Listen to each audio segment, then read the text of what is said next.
Good morning, children. Welcome to English language class. In your previous session, you learnt the topic combination of two or more simple sentences into one compound sentence. Today, we will continue the topic combination of two or more simple sentences into one compound sentence part 2. By the end of this video, you will be able to combine two or more simple sentences into one compound sentence using adversative conjunctions, and also you will be able to combine two or more simple sentences into one compound sentence using elative conjunctions. Let's begin the class, children. Now the third type is adversative conjunctions. Combination of simple sentences using adversative conjunctions which suggest a contrast between two different statements. For example, but, still, yet, only, etc. Look at these sentences. He is poor. He is contented.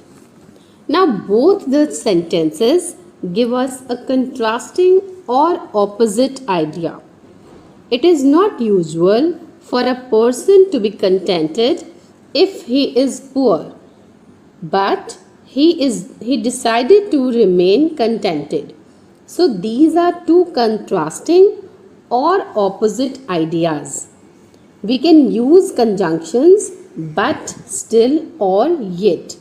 So we can say he is poor but he is contented, or he is poor still he is contented. We can also say he is poor yet he is contented. Look at the next sentence for more clarification. He is rich. He is unhappy.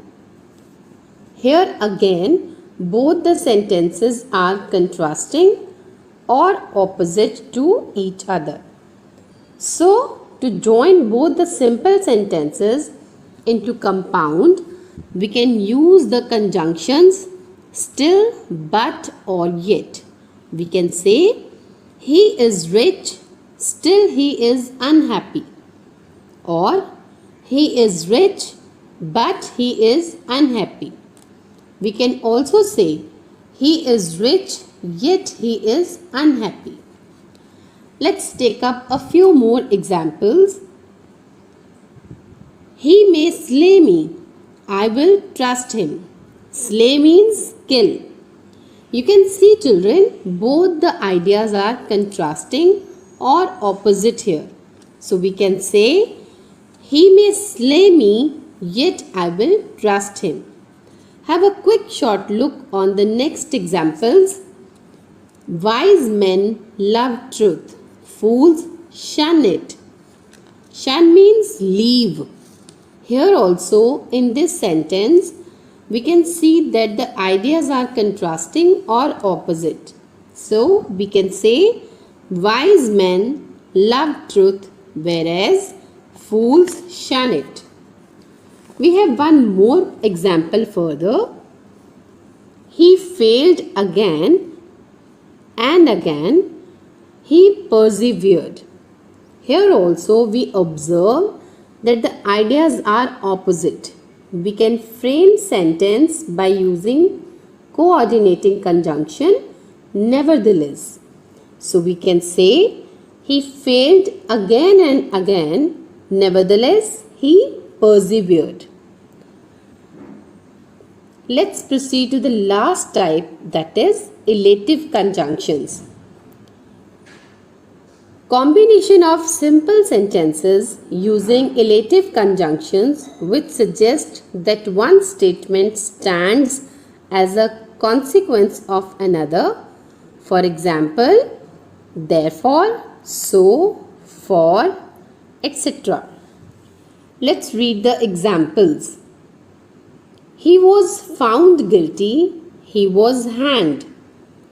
Now here one clause shows us the cause, whereas the other clause shows us the result. So how do we join these two sentences? First of all, we will write the statement showing cause, then we will write the statement showing result. So we can say he was found guilty, therefore he was hanged. Look at the next examples for more clarification. He is unwell. He cannot attend college. Here again, one clause is showing the cause while the other clause is showing the result.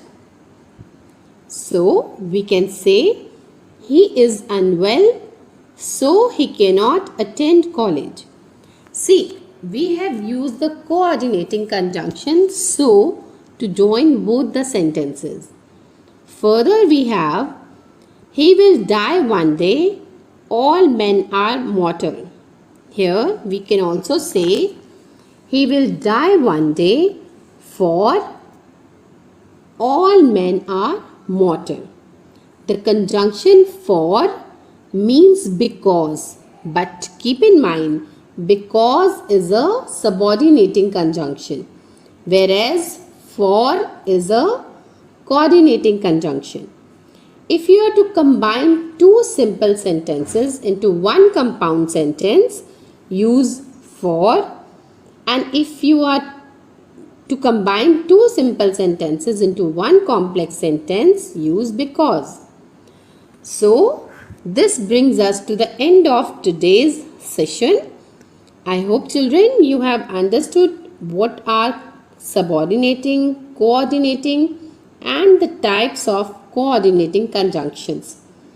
Your homework for today is to revise the topic thoroughly and solve all the exercises given in your SNAP homework. Thank you.